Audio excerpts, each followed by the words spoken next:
Hello friends, welcome back to Ayurved Pariksha Gyan. आज के lecture में हम सूत्र स्थान के 30 अध्यायों की एक आउटलाइन पढ़ेंगे, जिनको हम क्योंकि एक ही वीडियो में 30 चैप्टर्स को एक्सप्लेन वे में पढ़ना तो मुश्किल है, लेकिन हम एक ब्रीफ इंट्रोडक्शन देंगे कि किस किस चैप्टर में क्या क्या टॉपिक इंपॉर्टेंट है, हमें कैसे स्टार्ट करना है। तो सर्वप्रथम हम स्टार्ट करते हैं फर्स्ट अध्याय से। चरक सूत्र स्थान का फर्स्ट अध्याय का नाम है दीर्घ जीवितीय अध्याय। इस अध्याय में आयुर्वेद अवतरण की संभाषा परिषद हुई थी, और क्योंकि दीर्घ जीवन की कामना के लिए जो महर्षि भरद्वाज थे वो इंद्र के पास गए थे आयुर्वेद का ज्ञान प्राप्त करने, इसलिए इस चैप्टर का नाम है दीर्घ जीवितीय अध्याय। ये भेषज चतुष्पाद का फर्स्ट अध्याय है और सूत्र स्थान का भी फर्स्ट अध्याय है। सूत्र स्थान को कुल 7 चतुष्कों में डिवाइड किया गया था, हमने जो पहले आयुर्वेद विशिष्ट में पढ़ा था। इसमें सर्वप्रथम फर्स्ट संभाषा परिषद होती है। आयुर्वेद सूत्र स्थान में कुल कितनी संभाषा परिषद आती हैं? 4 आती हैं। कौन कौन से अध्याय में? 1, 12, 25, 26। उसके बाद हमारे पास आता है जो चरक का फर्स्ट अध्याय है, ये कौन से दर्शन से प्रभावित होता है? वैशेषिक दर्शन से इसको देखा गया कि ये ज़्यादा प्रभावित है। उसके बाद हमारे पास जो इम्पोर्टेंट इसमें आता है वो आता है आयु की परिभाषा, आयुर्वेद की परिभाषा, आयु के पर्यायों का वर्णन आया है, त्रिसूत्र आयुर्वेद का वर्णन आया है, षट पदार्थ का वर्णन आया है फर्स्ट अध्याय में, दोषों के गुण और कर्मों का वर्णन आया है, शोधनात् षट वृक्षों का वर्णन आया है, अष्ट प्रकार के मूत्रों का वर्णन यहाँ आया है, अष्ट प्रकार के दुग्ध का वर्णन यहाँ आया है, श्रेष्ठ भिषक का वर्णन आया है, द्रव्य वर्गीकरण का और महास्नेह का वर्णन हमें फर्स्ट अध्याय में मिलता है। इसके बाद हमारे पास आता है सेकंड अध्याय। सेकंड अध्याय का नाम है अपामार्ग तंडुल्य अध्याय। इसमें अंतः परिमार्जन संबंधी पंचकर्मा द्रव्यों का और उनके प्रयोग का वर्णन आता है। और इसमें जो पंचकर्मा के द्रव्यों का वर्णन आया, सर्वप्रथम शिरोविरेचन से आया और अपामार्ग सर्वश्रेष्ठ शिरोविरेचन द्रव्य, इसलिए इस चैप्टर का नाम अपामार्ग तंडुल्य पड़ा है। और उसके बाद युक्ति का महत्व यहाँ बताया गया है, 28 प्रकार के युवागों का वर्णन और चिकित्सक के गुणों का वर्णन इस अध्याय में देखने को मिलता है। इसके बाद हमारे पास थर्ड अध्याय आता है आरगवदीय अध्याय। आरगवदीय अध्याय में बहिर्परिमार्जनात् जो द्रव्य है उनका वर्णन मिलता है, और जो पहला योग है जिसमें अरगवद का वर्णन आया है, इसलिए इस चैप्टर का नाम अरगवदीय अध्याय है। और 32 प्रकार के लेपों का वर्णन इस अध्याय में मिलता है, और सिद्धतम चूर्ण प्रदेय का वर्णन इसमें आया है। नेक्स्ट हमारे पास आता है फोर्थ अध्याय। फोर्थ अध्याय का वर्णन है षड विरेचन शत आश्रय अध्याय। इसमें 600 विरेचन योगों का वर्णन हमारे को देखने, हाँ जी, 600 विरेचन योगों का इसमें वर्णन आया है। उसकी जब हम क्लासिफिकेशन करते हैं तो उसमें हमारे पास वामक कितने हैं? 355 वो वामक है, और 245 इसमें विरेचक द्रव्यों का वर्णन आया हुआ है। उसके बाद इसमें विरेचन के 6 प्रकार के आश्रयों का वर्णन आया, 5 कषाय योनियों का वर्णन आया, 5 कषाय कल्पना का वर्णन आया, 50 महाकषाय और 500 कषाय का वर्णन इस चैप्टर में हमें देखने को मिलता है। अभी तक हमारा कौन सा भेषज चतुष्पाद स्टार्ट हुआ था, खत्म हो रहा है। अब इसके बाद फिफ्थ अध्याय से हमारे पास स्वस्थ जो चतुष्क है वो स्टार्ट हो जाएगा। इसका फर्स्ट अध्याय है मात्रा शीति अध्याय। मात्रा शीति अध्याय में मात्रा का ज्ञान दिया गया कि अग्नि बल के आधार पर ही आहार मात्रा हमें लेनी चाहिए, और मात्रा पूर्वक आहार के लाभ इन सब का वर्णन मिलता है। निरंतर सेवनीय द्रव्यों का वर्णन मिलता है, और स्वस्वृत संबंधी जो वर्णन आया वो कौन से अध्याय में हमारे पास आया? फिफ्थ अध्याय में आया। इसमें स्वस्वृत संबंधी अंजन, धूमपान का प्रयोग, नस्य, दंत दावन, जीवा निर्लेखन, गंडूष, अभ्यंग, कर्ण पूरण आदि का ज्ञान इस अध्याय में हमें देखने को मिलता है। नेक्स्ट हमारे पास आता है तस्य शीतीय अध्याय। तस्य शीतीय अध्याय में ऋतुचर्या का पूरा वर्णन मिलता है हमें, ओक सातम्य का वर्णन मिलता है, हंसोदक का वर्णन इसी चैप्टर में आया हुआ है। इसके बाद हमारे पास सेवेंथ जो चैप्टर है वो है नावेगान धारणी। इसमें 2 प्रकार के जो धारणीय और आधारणीय वेग हैं उसका विस्तृत से वर्णन मिलता है, और जो आधारणीय वेग हैं उनके धारण करने पर होने वाले रोग और उनकी चिकित्सा का वर्णन नावेग धारणीय अध्याय में हमें मिलता है। नेक्स्ट अध्याय हमारे पास आता है इंद्रिय उपक्रमणीय अध्याय। इंद्रिय उपक्रमणीय अध्याय जो है ये धर्म शास्त्र से प्रभावित हुआ हुआ चैप्टर है। इसमें इंद्रिय पंच का वर्णन आया, अर्थात 5 प्रकार की इंद्रिय, उनके द्रव्य, अधिष्ठान, अर्थ, बुद्धि और अति इंद्रिय वो क्या मन, इसका विस्तृत से वर्णन देखने को मिला। नेक्स्ट हमारे पास आता है खुड्डाक चतुष्पाद। खुड्डाक चतुष्पाद से हमारे पास निर्देश चतुष्क स्टार्ट हो जाता है। इसका नाम है खुड्डाक। खुड्डाक का अगर मतलब मीनिंग देखा जाए, खुड्डाक का मतलब होता है कि अल्प वचनों में। इस अध्याय में हमारे पास चतुष्पाद का वर्णन संक्षिप्त में किया गया है, अल्प वचनों में किया गया है, इसलिए इसको खुड्डाक चतुष्पाद कहा जाता है। तो चतुष्पाद के वर्णन के बाद यहाँ पर वैद्य वृत्ति, राजा के योग्य वैद्य, प्राण अभिसर वैद्य और उत्तम वैद्य के गुणों का वर्णन आया। नेक्स्ट अध्याय है महाचतुष्पाद अध्याय। महाचतुष्पाद अध्याय में आत्रेय और मैत्रेय की संवाद आया है और मैत्रेय की जो शंका थी उसका वर्णन मिलता है, और यहाँ पे जो षोडश कला युक्त चतुष्पाद है उसका विस्तृत वर्णन मिलता है। उसके बाद रोगों के साध्य असाध्य भेदों का आगे विस्तृत वर्णन मिलता है। साध्य के दो टाइप, सुख साध्य, कृच साध्य, असाध्य, यापे और अन्य उपक्रम में रोगों का वर्णन इस अध्याय में मिलता है। नेक्स्ट हमारे पास आता है त्रिशेषणीय अध्याय। त्रिशेषणीय अध्याय में इसका नाम से ही पता चल रहा है कि सर्वप्रथम कहाँ से ये अध्याय स्टार्ट होता है। 3 प्रकार की जो हमारी एषणाएं रहती हैं वहाँ से ये चैप्टर शुरू होता है। उसके बाद चतुर्विध प्रमाण परीक्षा जो हमारे पास रहती है उसका वर्णन आता है। पुनर्जन्म सिद्धि का वर्णन इसी में आता है, और अष्टत्रिक 8 प्रकार की जो 3-3 की क्लासिफिकेशन है उसका वर्णन आता है, जिसमें हमारे पास क्या आते हैं, उपस्तंभ, बल, आयतन आदि जो सबका वर्णन इसी में आता है। उसके बाद प्रत्यक्ष के जो बाधक कारण होते हैं 8, उनका भी वर्णन इस अध्याय में देखने को मिला। नेक्स्ट अध्याय हमारे पास आता है वात कलाकलीय अध्याय।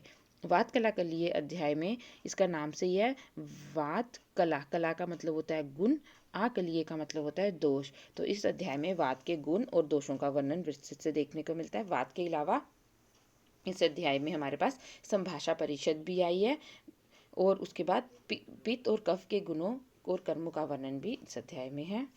नेक्स्ट हमारे पास आता है स्नेह अध्याय। स्नेह अध्याय का मोस्ट इंपॉर्टेंट ये है कि इसमें कुल कितने क्वेश्चन आए हैं, 25 क्वेश्चन इसमें कुल पूछे गए हैं, और इसमें स्नेह की योनि, भेद, काल, प्रविचारणाएं, स्नेह की मात्रा, स्नेह के योग्य लक्षण, विधि और स्नेह व्यापक, इन सब का वर्णन इस अध्याय में देखने को मिलता है। नेक्स्ट अध्याय हमारे पास है स्वेद अध्याय। स्वेद अध्याय में भी स्वेद के योग्य, अयोग्य, लक्षण, लाभ और स्वेद के जो 2 प्रकार के भेद है, सअग्नि स्वेद और निरग्नि स्वेद का विस्तृत से वर्णन आपको देखने को मिलता है।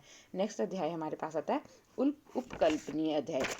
उपकल्पनीय अध्याय में हमारे पास आता है संभार संग्रह। संभार संग्रह का अर्थ आता है कि संशोधन पूर्वक बोला गया कि हमें जो उसके परिणाम हो सकते हैं उसके अनुसार कि हमारा हीन अति जो भी हमारा संशोधन हुआ, हीन योग हुआ, अति योग हो गया, उसके अनुसार हमें पहले से ही औषध संग्रह करके रख लेना चाहिए। उसके बाद सम्यक वमन के लक्षण, आयोग, अति योग, इसका वर्णन इस अध्याय में मिलता है, और संसर्जन कर्म और संशोधन के क्या लाभ हैं इसका वर्णन उपकल्पनीय अध्याय में मिलता है।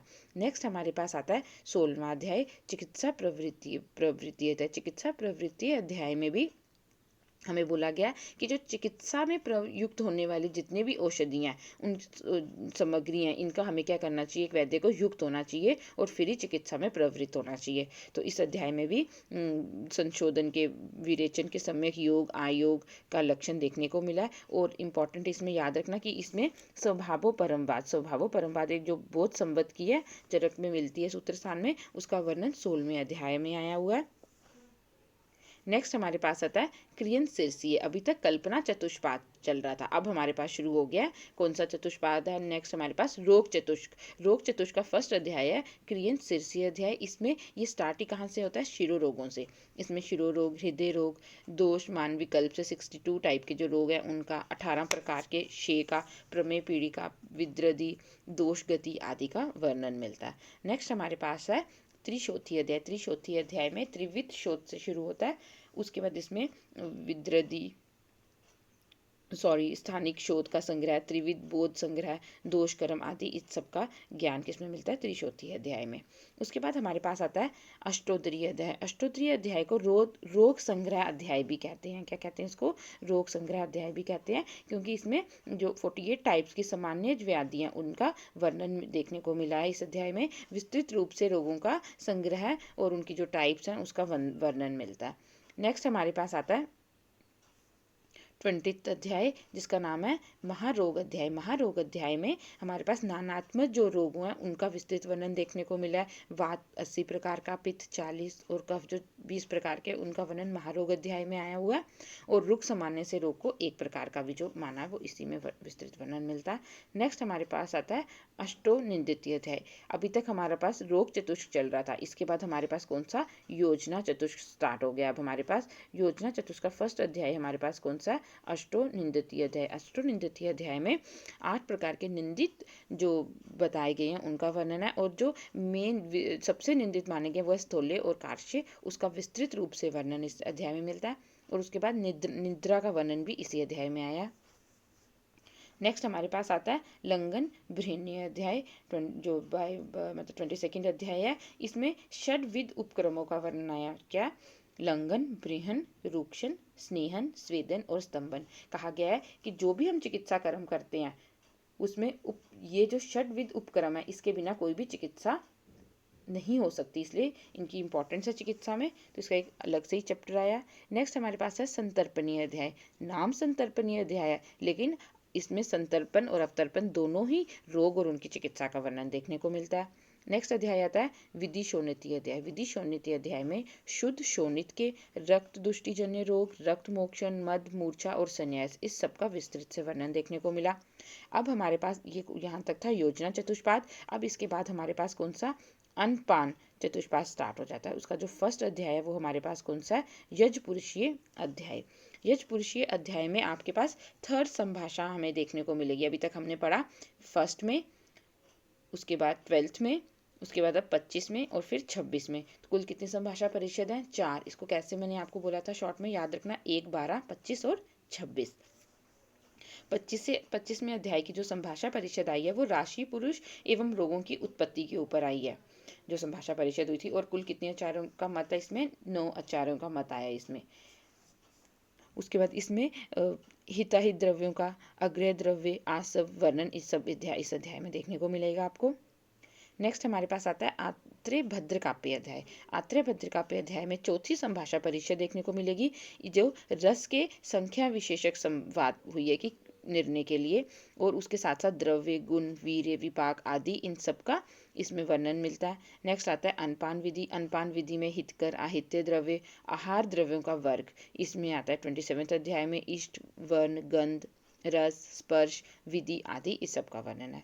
इसके बाद हमारे पास 28वां अध्याय आता है विविध आश्रित पीतीय अध्याय। विविध आश्रित पीतीय अध्याय में जो भिन्न भिन्न प्रकार की हम खाद्य और पीत जो आहार है, आहार उनका वर्णन आएगा। और उसके बाद धातुजन्य रोगों का, चिकित्सा का, दोषों की कोष्ठ से शाखा में गति और शाखा से कोष्ठ गति का, परीक्षक के गुण, आहार परीक्षा, इस सब का वर्णन इसमें देखने को मिलता है। इसके बाद हमारे पास अनपान का जो था चतुष्क वो भी खत्म हुआ। उसके बाद नेक्स्ट हमारे पास आता है संग्रह द्वय के 2 अध्याय हैं, 10 प्राण आयतनीय और अर्थो 10 महामूल्य अध्याय। 10 प्राण आयतनों में हमारे पास 10 प्राण जो आयतन है उनका वर्णन आया, प्राण अविसर वैद्य का, रोग अविसर वैद्य का वर्णन, और अर्थ 10 महामूल्य अध्याय में हमारे पास हृदय और जो उसकी 10 धमनियां उनका विस्तृत से वर्णन है। आयु, आयुर्वेद, ओज, अष्टांग आयुर्वेद का, काय बाल ग्रह जो इसके 8 अंग है उनका वर्णन मिलता है देखने को, और षड्विध एक देशीय जो प्रश्न वो इसी अध्याय में आया। तो इसके साथ ही ये सूत्र स्थान की एक संक्षिप्त में वीडियो लेक्चर था। इसके बाद हम एक्सप्लेन्ड वे में जो टॉपिक इंपॉर्टेंट एग्जाम में रिपीट होता है उसकी सेपरेट वीडियोस बनाएंगे। Thank you.